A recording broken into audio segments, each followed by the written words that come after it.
দেখেন আমার একটা ঘটনা মনে পড়ে গেছে, আমি কি বলবো। সুলাইমান আলাইহিস সালামের নাম কি আমরা জানি? তিনি কে ছিলেন? তিনি নবী ছিলেন। শুধু নবী নয়, নবীর ঘরের নবী, বাপও নবী, ছেলেও নবী। সুবহানাল্লাহ। সুলাইমান আলাইহিস সালাম যেন তেন নবী নয়। তার বাবার নাম ছিল দাউদ আলাইহিস সালাম।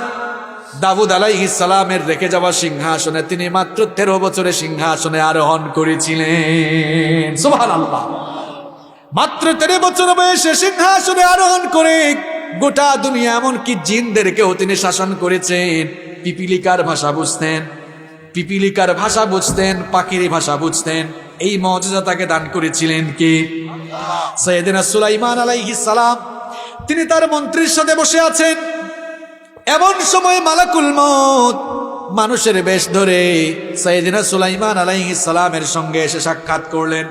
আপনাদের মনোযোগ আছে না গেছে? মানুষের বেশ ধরে মালাকুল মউত সাইয়েদনা সুলাইমান আলাইহিস সালামের সঙ্গে এসে সাক্ষাৎ করলেন। সাক্ষাৎ শেষ করে তিনি চলে যাওয়ার সময় মালাকুল মউত সুলাইমান আলাইহিস সালামের পাশে থাকা মন্ত্রীর দিকে একটু তাকালেন। লোকটা ভয় পেয়ে গেল।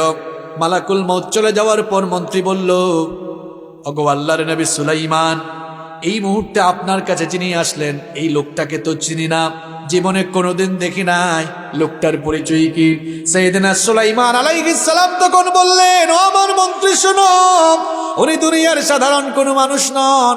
মানুষের বেশভূষা ধারণ করে মালাকুল মউত মৃত্যুর ফেরেশতা আমার কাছে এক জরুরি কাজে এসেছিলেন। এই কথা শোনার পর মন্ত্রীর কলিজায় ধরপর আরো বাড়লো না কমলো?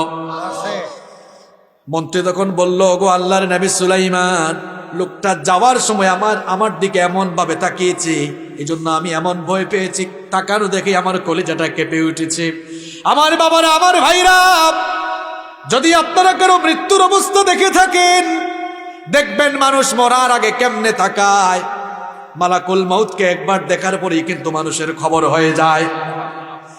কি যে অবস্থা শুরু হয়ে যায় মানুষের মধ্যে, ওই মানুষ ছাড়া, মৃত্যু পথযাত্রী লোক ছাড়া কেউ বলতে পারবে না। মন্ত্রী বলল, গো আল্লাহর নবী সুলাইমান, বাতাস তো আপনার হুকুম মানে। আল্লাহ তো বাতাসকে আপনার আদেশের অনুগত করে দিয়েছেন। বাতাসকে একটু আদেশ করেন, বাতাস যেন আমাকে এখান থেকে নিয়ে হিন্দুস্তানের দূরবর্তী জায়গায় রাখে। কারণ মালাকুল মউত যেহেতু মানুষের বেশভূষা ধরে আপনার কাছে এসেছেন, সামনে আরো আসতে পারে। এই লোকটারে আরেকবার দেখলে আমি ফিট থাকতে পারবো। আল্লাহর নবী সাইয়েদনা সুলাইমান আলাইহিস সালাম তার মন্ত্রীর কথা অনুযায়ী বাতাসকে হুকুম করলেন। হুকুম মতো বাতাস ওই মন্ত্রীকে নিয়ে হিন্দুস্তানের একটি দূরবর্তী জায়গায় রেখে আসলো। পরের দিন মালাকুল মউত আবার সাইয়েদনা সুলাইমান আলাইহিস সালামের কাছে আসলেন। সুলাইমান আলাইহিস সালাম মালাকুল মউতকে জিজ্ঞেস করলেন, কি ব্যাপার মালাকুল মউত, গতকাল আমার পাশে থাকা মন্ত্রীর দিকে তুমি কেমন করে তাকিয়েছিলে? লোকটা তো বড় ভয় পেয়ে গিয়েছে, তুমি কেমনে তাকিয়েছিলে আমাকে একটু বলো। মালাকুল মউত তখন বলল, মালাকুল মউতের তাকানো দেখলে মানুষ কেমনে ভয় পায়, শুনেন একটি বর্ণনা আমি আপনাদেরকে শোনাই। আল্লাহর খলিল সাইয়েদনা ইব্রাহিম আলাইহিস সালাম বলেছেন, মালাকুল মউতকে যখন মানুষ দেখবে, যদি বান্দা পাপিষ্ঠ হয়, বান্দা পাপিষ্ঠ হলে তার গোটা শরীরের মধ্যে কম্পন শুরু হয়ে যাবে। আল্লাহু আকবার। সুলাইমান আলাইহিস সালাম জিজ্ঞেস করলেন, কেমনে তুমি আমার মন্ত্রীর দিকে তাকিয়েছিলে, লোকটা কেন ভয় পেল? এবার মালাকুল মউত বললেন, ওগো আল্লাহর নবী সুলাইমান, আমি লোকটাকে আপনার সামনে দেখে নিজেই অবাক হয়ে গিয়েছিলাম। সুলাইমান আলাইহিস সালাম জিজ্ঞেস করলেন, অবাক হয়েছিলে কেন? মালাকুল মউত তখন বলল, অবাক হয়েছিলাম এই কারণে, আপনার সঙ্গে দেখা করার পরে পরবর্তী শিডিউল ছিল হিন্দুস্তান থেকে এই লোকটার রূহ আমি কবজ করব, জান কবজ করব। কিন্তু লোকটাকে আপনার সামনে দেখে অবাক হলাম। হায় হায়, আল্লাহর হুকুম হলো, আল্লাহর ফরমান হলো, এই লোকটার জান কিছুক্ষণ পর আমি হিন্দুস্তানে কবজ করব। কিছুক্ষণ পর যখন হিন্দুস্তান থেকে আমি তার রূহ কবজ করব, লোকটা এখন আপনার কাছে করে কি? তাহলে কিছুক্ষণ পরে এত দূরের জায়গায় তাকে গিয়ে আমি কেমনে পাবো? আমি তাকে দেখে বড় অবাক হয়ে গিয়েছিলাম। এরপরে আমি আল্লাহর হুকুম মতো যখন সেখানে গেলাম, গিয়ে দেখি হায় হায় কি কারবার, কিছুক্ষণ আগে তাকে আপনার কাছে দেখলাম, এখন আবার দেখি মরার যেই জায়গায় তার মৃত্যুর ফয়সালা, ওই জায়গায় সে হাজির।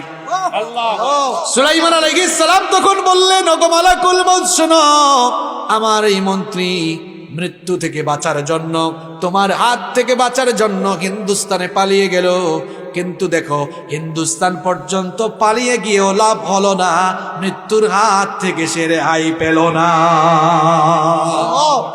No one can escape from death. মৃত্যু থেকে কেউ পালিয়ে বাঁচতে পারবে না। No one can live from death pool. মৃত্যুর থাবা থেকে একটা মানুষও রেহাই পাবে না। মৃত্যুর থাবা থেকে রেহাই পেলে আল্লাহর পয়গাম্বররা পেতেন, তারাও রেহাই পান